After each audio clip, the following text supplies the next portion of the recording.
بسم الله الرحمن الرحيم كلنتي وعن داوديال كسو dhawaada waraysiga toddobaadka aan idinkaga soo gudbinayno magaalada Nairobi barnaamijkeena waraysiga toddobaadka xilligan waxaa marti inoogu ah sidaad arkaysaan madaxweynaha maamulka ku meel gaarka ee Juba Axmed Maxamed Islaam Axmed Madoobe madaxweynaha kusoo dhawow TV-ga Universal marka hore waana markii ugu horeysay ee aad si toos ah waraysi gaar ah kaga hadlaysa TV-gan waxaan jeclaan lahaa kusoo dhawow marka hore TV-ga Universal intaan ugu gudagelin su'aalaha barnaamijkeena idinku mahadcelinayaa inaan idinka aqbalaan aan imaado TV-ga Universal waxaan jeclaan lahaa meeshan waxa ku soo gabagaboobay tababar u socday maamulka Juba xubno ka tirsan waxaan jeclaan lahaa bal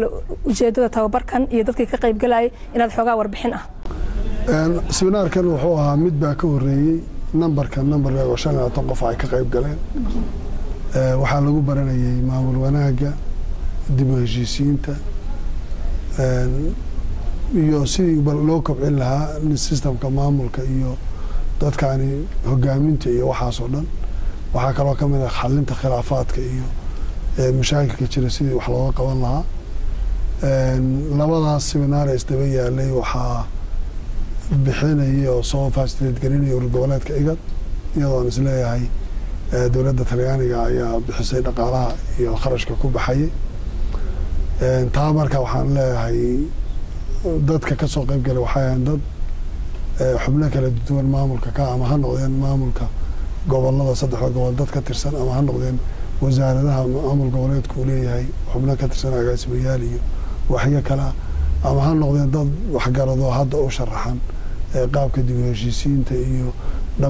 dhamaystirka maamulka iyo soo xulista baarlamaanka iyo dad badan oo isku jiraan waxaan isleeyahay faa'iido fiican baa laga gaaray xaqaan wada arkaysan shahaadooyin baa la siiyay kuwii ka horeeyana waa la siiyay nin walba hadduu shan qof oo kala gaarsiiyaan waxaan isleeyahay guul bay noqotay hadalhaynta ugu badan hadda deegaanadaas gobolada Jubbooyin korta waa dhul balaaran xaalad badanna soo maray dagaalo badan ay ragaadiyeen hawlaha ugu weyn ee hadda dadku ay ka dareemayaan waa dib heshiisiinta waxa ugu hadalhaynta badan dadku ay doonayaan inay arkaan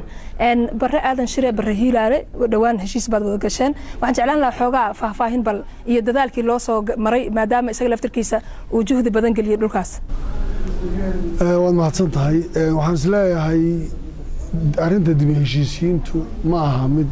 barra ka bilaabatay laakiin barra uu ugu dambeeyay waxaa laga soo wareegay muddo hal sano ah waqtigii aan saxeexnay heshiiskii Addis Ababa Agreement iyo weliba maalmo ha noqoto heshiiskaas wixii ka dambeeyay dad badan baa jiray oo ilaa 6 qof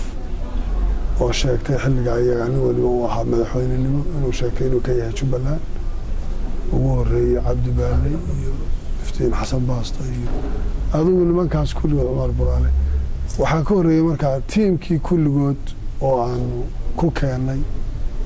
دمشقين تلا قبل أو شركة ولا كذا عم متشيء أنت كذا بيسي برا هذا الشرنا وحوها نيجا كوهر سنة ميليتري هان إنه يسوي بناء كتشوف نسجنا أنت أزوحان ولا شيء تمنى وحيادين أنا أباهن أرنت الصومالية gacan ka hadal waxa u baahan shabaab iyo cadawga guud ee la dagaalamay laakiin dadka kale caadiga in arintooda lagu dhameeyo xal iyo wada hadal iyo safgaran taasaana keentay inay ilaa waqtigaas maanta ay soo gaadho alxamdulillahi rabbil caalamiin waxaan isleeyahay iyadoo ay ka qayb qaateen dad badan oo ka mid tahay dowladda federaalka wasiirro ka socday urur goboleedka igad amisom maamulka Jubbaland intaasoo dhan wada socota iyo barre oo qaatay go'aan geesinimo leh isaga laftirkiisu arrintaan aan isleeyahay waxay ahayd arrin midna waxay guul taariikhi waxayna ahayd mid daba socotay kuwii ka horeeyay ee dib u heshiisiinta iyo mas'uuliyiintii ka horeysay ee timid waana chapter xidhmo baan isleeyahay waxa sababayana in jiitanka iyo waqtiga dheer uu arrimahan ay qaadato waxa ka mid ah maanta haddii gobolada kale Soomaaliya iyo kulli ama aad fiiriso marka meel walba la sheego waxba sawir baa ku soo baxay laakiin waxaan isleeyahay gobolkani wuxuu u noqon karaa model Soomaaliya oo dhan haddii isaga laga heshiiyo macnuhu waxa weeye Soomaaliya laga heshiiyo guud ahaanteeda sababtoo way kulminaysaa Soomaali badan bay kulmin karaysaa haddii markaa taasi waxay macnaha sababaysaa in ay u noqonayso reer Soomaalida waxay kaga dayatay iyo wax bari u noqonaysa markaa maamulka Juba marka laga soo tago madaxweynihii iyo ku-xigeenkii xubnuhu intaas waa ka balaaran yahay maamulka baarlamaan u baahan yahay gudiyo fara badan shaqeeya jira waxaad moodaa wali in xoogaa aysan baahsanayn maamuladii oo aan la baahinin oo dadku aysan ka wada qayb galin maxaa caqabado idin haysta oo maamulku u dhamaystirmi laaya waxa jiidaya waxay ahayd waxaan rabnaa wax dadku ay u wada dhan yihiin tusaale ahaan maanta inta madaxweynaha ku-xigeen luga dheer oo kale oo madaxweyne ku-xigeen shalay mucaarad buu ahaa guddigan hadda hawsha wadada dib u heshiisiinta waa raggan hadda Abdi Baaley iyo Iftiin Xasan Baasto iyo waa raggan shalay aan wada dagaalanay wax sheeganayay kulligood markaad isku soo darto waxaan raadinaynaa wax dadku ay ku wada qanacsan yihiin oo mathal noqdo inaan u samayno dadka qanaacaan rabnaa ma doonayna waxaan maanta waxaan u malaynayaa qof walba intuu miisiga kursi fadhiisto in ciidanana meel dhigto wax yeedhiyo oo maamul dhisto dhammaystirto waa wax shay fudud in la soo laakiin waxaan rabnaa qanaaca inaan wixii ku keeno waa inuu qof walba isagoo maanta qof walba isagoo diyaar isaga imanaya qof walba isaga miiska saaran qof walba isaga heshiiskii wada qof walba isaga wanaagii dhammaystiray qof walba isaga maanta waxa markaa inaan intaa jiitana keenaysa waxay ahayd waxaan raadinaynay inaan qof walba duurka ku jira ka soo bixino waxaan u jeednaa waxay ahayd 22 sano dhibkii ka dhacay Soomaaliya meelaha xudunta oo ay ka mid ahayd gobolka arrintaasi markaa khilaafkeedu soo dhamaado alxamdulillah waxaan isleeyahay maanta waxaan taaganahay xilli shirka dib u heshiisiinta uu dhacayo oo furmaya 16 bisha ilaa 12 Oktoobar uu soconayo ilaa heer tuulo la gaarayo waxaa garab wada soo xulidda xubnaha baarlamaanka oo National Assembly isagana la dhamaystiri doono waxaa markaa taala iyaduna hadda dhamaystirkeedu socdaa xubnihii maamulka oo kulligii la dhamaystirayo iyo xoreynta deegaanada maqan gaar ahaan hadda gobolka Jubbada Dhexe kale kulligii uu maqan yahay waxaan rajaynayaa weerarkan hadda socda iyo howlgalkan hadda la bilaabay in arrintaas haddii ilaahay dhaan ku soo afjari doono marka dib u heshiisiin baan raadinaynay eemaanaan raadinayn mas-uuliyaad iyo musamayaad iyo magacyo la sheegto ee hadafkeegu wuxuu ahaa inaan qancino dadka qof walbana qanaaca uu ku yimaado waa gartay laakiin madaxweyne ma isleedahay dib heshiisiinta ah wadaan laftirkeeda ma la dhihi kara dib heshiisiin macna leh oo muuqata hadda jirto marka la fiiriyo deegaanada Jubbooyinka waa dhul aad u balaaran waa dhul istiraatiiji ah marka maamul laga hadlayna qabaa'il fara badan oo Soomaaliyeed ayaa ku nool dib heshiisiin caam oo dadka hadda wada gaartay kama muuqato deegaanada ma isleedahay madaxweynaha u tahay ayar waxaan u malaynayaa malaha hadalka ka yaro hoose dib heshiisiinta lagu keenay inta 6 nin oo madaxweynenimo sheegatay oo aan limin la qoysa uu ku jirin intaas oo mucaarado qaar hubaysnaayeen nin walba gurigiisii laga keenay oo intaas dadkiisa oo maanta dhinacay ka soo wada taagan yihiin dib heshiisiinta horta kala dhiman maxay tahay waa mid qodobka labaad waa ay qabaa'ilka colka ee la isu raadinayo meesha siyaasiyiin bay ahaan iyagana maanta waa onboon qabaa'il meesha colaad iyo dhaxtaalaana ma jirto waxa kale kuugu daraya maamulka ma la dhamaystiro xubno badan baa maqan intaas xubnood oo maqan qof walba uu ka heli kara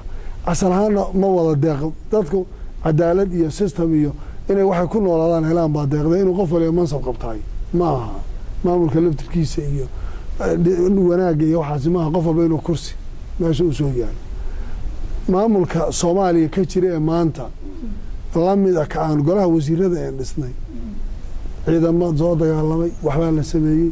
maanta waxa dib ugu noqotaa maamulka dhisan ee maanta Jubbaland ka dhisan hooyisi waa kuwama yaa u baahan in la isweydiiyo hadday noqoto marka qabaa'il kaba muuqdaan qoys baa meesha markaas laga hadli karaa laga hadlayaa cadaalad darro hadii la yiraahdo maamulka Jubba wuxuu ka mid yahay maamulada hoostaga dawladda Soomaaliya federaalka ee dhisan hadda jiro la yaqaano dawladda iyo Jubbana hadda ka hor heshiisa wada gasheen kaasoo ahaa dekada iyo airportka in muddo cayiman xilligaas kadib la soo wareejin doono dadku wali waxay isweydiiyaan heshiiskii la galay ma dawladda gaabis ka noqotay doorkeedii ka soo bixi weeday ma maamulkan wali diyaar u ahayn wareejintii dadku idin ka sugayaan madaxweynihiin ada ah dhamaystirka heshiiskii Addis Ababa agreement waa heshiis dheer oo qodobo badan ku waxaysan waxaan hadda ku jiraa waxa way dib u heshiisiintan iyo shirarkan iyo xulista baana kulli wixii bay ahayd time-ku wuu cunmay dekada iyo airportkuna waa haslee waa waxa ugu sahlan waxa laga hadlay sababtoo dekada iyo airportku waxa laga hadlayaa dawladdu resource sharing baa jira sida dhaqaalaha loo qaybsan waxyaalo constitutional dawladda lafteeda ku xidhan baa jira oo waxaan dastuurka qeexaya oo in la dhamaystiro maamul goboleedyadii in markaa haddana la ansixiyo xeerkii loo qaybsanayay dhaqaalaha xuquuqda dawladda lagu leeyahay yaa ka away dawladdu intay timaado maanta ha qaado mas-uuliyaadka iyo xuquuqda la leeyahay tii xamar jirtay baa la leeyahay marka waxaan isleeyahay arrintaas waa wax sideeda processkeeda ku jirtay tallaabadan iyo jiitankan unbay ka mid tahay laakiin yaaba saaka haddii dowladdu dekada iyo airportka iyo kulli intay la wareegtay iyadu keento xuquuqdii la lahaa iyo dadkan mushaarooyinka iyo waxa xuquuqda dadku ay leeyihiin waxba taas kama jiro aniga masalada kama arko wax culays meesha wax dekada iyo airport leeyahay waxaan ka hadlaynaa maamul iyo system la hagaajiyo iyo xuquuqda maanta dowladda federaalka waxaan u malaynayaa iyada fartu xaggeeda wada jirta annagu hadda wax noo keeno oo ilaa waxaan waa system federal immigration waa federal kana noqon waxyaalaha property-ga guud ee dadka dowladda federaalka inay maamusho ay tahay annagu waxa ma tiidana laakiin dowladda waxba laga rabaa adinkana waxba laga rabaa ay wixii hala dhameystiro dowladdu iyada wax badan xaggeeda la jiraan dhameystir iyada laga rabaa dadka deegaanada jubbooyinka ku nool waa dadaalan dhibaatooyin fara badan ay soo mareen dagaalo badan aan ragaadiyay muddo hadda adiga madaxweyne tahay maxaa is leedahay la taaban karaa oo mujtamacaas jubbooyinka ku nool aad maanta u qabatay waxaan u qabtay scratch zero baan ka bilownay ha noqoto dadku inay ka tashadaan aayahooda wax iyagu ay leeyihiin ay ka tashadaan baa kowka sababtoo mar walba nin baa imanayay anaa kaadeeda u soo cabay anaa sidan soo yeelay anaa kana waan soo qaadnay dadka horta taladii baan dhex dhigno waxaan kaalaya tashada wardadii waxayna samaysta waxaan diyaarahay berri hadday la yimaadaan ciday doonaan inay mas-uuliyaddooda u dhiibta waa qodobka labaad waxaan rabnaa maamul iyo dowladnimo iyo dibheshiin iyo maamul dadku ay leeyihiin inaan qabiilla meesha cidii ku waxayno cid kastoo deegaan iyo cid kasta cuquuqda ku yeelato waxaa ka mid a hay-adihii dowladda oo dhan waa zero maanta meel lagu shaqeeya dhowr iyo 20 sano hal xafiisoo dowladdu leeda lagu shaqeynayo ma jiro maanta laakiin waxay bilaabaysaa in intaasoo xafiisoo oon cid naga caawisay ayna jirin laa dowlad federaal walaa international community cid waxbas ayna midna jirin in maanta intaa dib u habeynay wasaaradihii iyo hay-adihii dowladda in badan oo ka mid maanta dayactir iskaa wax qabsan intaan ku samaynay dadku ay xafiisyadii ku shaqeynayaan deegaanadii la xoreynayo yani waa masalo ilaa xaddaas qaadan karaysa marka waxaan is leeyahay wax badan baa loo qabtay waxaa ka mid a maalin hadda duufaanaha ka dhacay roob waxaan u soo galay dadkii oo biyihii ay waxeeyeen habeennimo soo rara geeya meela adagta hoteelkii waama dalxiiska yaa wuxuu noqday meesha keliya dowladdu leeda dalcad ku taala iyadaan geynay 100 musqulood baan ka qodnay intaasoo guri baan u waxaynay xataa cid naga caawisay ma jirto waxaan u malaynayaa dadka maanta gobolka degan baa la weydiin lahaa waxa aan u qabanay sababtoo inaan dadka talada gacantoodii ku soo celino oo ay noqoto tale iyagu ay leeyihiin ka tashanayaan oo maanta uu kii baajuunka ahaa iyo kii jareerka ahaa iyo kii soomaali kale mid walba maanta uu aan la odhanayn adaris baa tahay iyo sidan aad ku tahay waa lagu waxaynayaa ma markaan waxaan is leeyahay shay taariikhi oo in la xasda mudnayn baanu samaynay haddii aad doonaysaan in saxaafadda iyo propaganda iyo la isla daba orordana saxaafaddu si kale u shaqaysaa aslan ma TV-gana universal xataa laga soo qaado kuwa kale ha noqoto waa dad interest kale iyo weji qabiil iyo qaab kale iyo inta badan suurooyin kale anu saxaafadda inaan laalushku bixiyana diyaar umay inaan naqdiyana diyaar umay inaan cid kaga hadlana diyaar waxbaan rabnaa inaan qabano shay taariikhda qori doonto beri laakiin universal maanta kama rabo ammaan iyo wanaag mid kalena kama rabo inay yimaadaan wax sheegaan cidtoodana kama doonayn waxaan qabanay laakiin waa shay cad oo taariikhdu berri ay qorayso waxaan rabaa berri inaan ka tagno annagoo credit kule soomaalinimadii ay muuqato dadku ay aayahooda ka tashadeen meel caday waxoodu taagay ay heshiiyeen maamul aan jireer iyo jaleec iyo hebel kale laga saarayn ay maanta meeshii ka jiro waxaan u malaynaya wanaagga intaa ka badan inaan samayn lahayn waa gartay hadda Nairobi aan joognaa dalka Kenya qaxooti badan oo Soomaaliya meeshan ku soo jabay inta badan deegaanada ay ka yimaadeen oo dhul beereedkan aad madaxweynaha ka tahay misleeda hadii meeshii maamul macna uu ka jiro dadkii soo laabtay in la yiraahdo oo dibadejina u sameeysan dadkii annaga waan u baahanay waxay barteen baan u baahanay dadnimadoodii baan u baahanay deegaankii oo la cileeyay baan u baahanay in lagu celiyo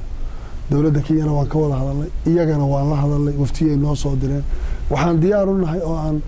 afarta adiinba ku soo qaadayna dadkaas say ku soo noqon lahaayeen loogu diyaarin lahaa maanta waxbarasho haystaan biyo haystaan nolol bay haystaan laakiin berri hadday tagaan oo waxbarashadoodii iyo loo sameeyo waxaan malaynayaa maanta xataa waxaan u diyaarinay faces dadka qaarkood inay mashaariic kalluumaysi waad garanaysaa abaartii daba dheer dadkii wadaagii dowladdii maxay soo baraysamaysa qaar beeraley baa laga dhigay qaar waxay ahaayeen kalluumaysato waxaan rabnaa inaan dadka ka bilowno kuwa kalluumaysataa kuwa beeraley ay dadku soo noqdaan waxay soo barteenna ay la soo noqdaan ay dadkoodii la soo noqdaan 80% ama 75 in ka badan boqolkiiba dadkaas waxay ka tageen gobolada waan soo dhaweynaa weliba waxaan dadkana ka codsanaynaa si voluntary inay u soo noqdaan annaguna aan isku dayno amnigooda inaan soo noloshoodu meeshooda kala soo baxayaan galay qaxootinimo lagu waxay maanta ku haystaan waa amni iyo waxbarasho labadaa inaan waxaan loo diyaariyo ka bacdina ay noqoto in ay dadku yimaadaan waa garta maxaa wada shaqeyn dawladda iyo adinka hadda ka dhaxeeyo Jubba maadaama meel ay xoogaa isku haysta badan jiray dawladda federaalka Soomaaliya waxba dhibna ma dhaxayaan dawladda federaalka waan isku fiicanahay dawladda hadday yara jiitanto waan yara taqaantaxna wixii hal la qabto dadaal baan farnaa wanaag baan u haynaa waa dawladdeedii gobol gooni u go'ayo manihi dawlado kale ma aanan raacin meel kale ma aanan marin marka waxa isleeyahay dawladda federaalka aad haddii aan u laabto doorashadaadii adoo raalli ah madaxweyne tahay ku meel gaar tahay anigu waxaan la kulmay madaxweynayaal xilliga adiga tartamaysay tartanka ku jiro magaalada Nairobi aan kula kulmay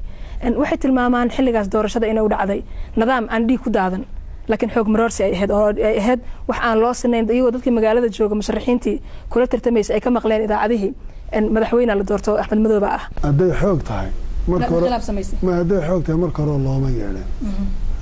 waa loo yeedhay miis cad bay ahayd banaanba maxaa kalifaya ciidan ahaan waan soo galay anaa socday xooga jiray buu ahaa xooga maxaa kalifaya maxaa inaan intaasoo shir la qabto intaa jiitana abuuraya hadday xoogta xoogaada ma jiro muddo waxaad joogtay Jubbooyinka waad ka soo dagaalantay waqtiga gelisay dadku waxay kugu xasuustaan xilli adagoo dhibaato ay ka jirtay dadkii samata bixiyay inaad qayb ka ahayd oo mudnaan ay kugu siinayaan dadka qaarkiis aragtidaada diidan waxay aaminsan yihiin in hogaamiye kooxeedyada ninka ka harab adiga tahay oo meesha xoog ah ku joogto masleedahay hogaamiye kooxeedyada Soomaaliya waqtigooda waa dhamaadeen Axmed Madoobe baa saaka joog hogaamiye kooxeedyada taariikh bay lahaayeen taariikhday lahaayeen waan qabsaday iyo kaadi aan u soo in dadku ay masiirkooda ka tashadaan oo maanta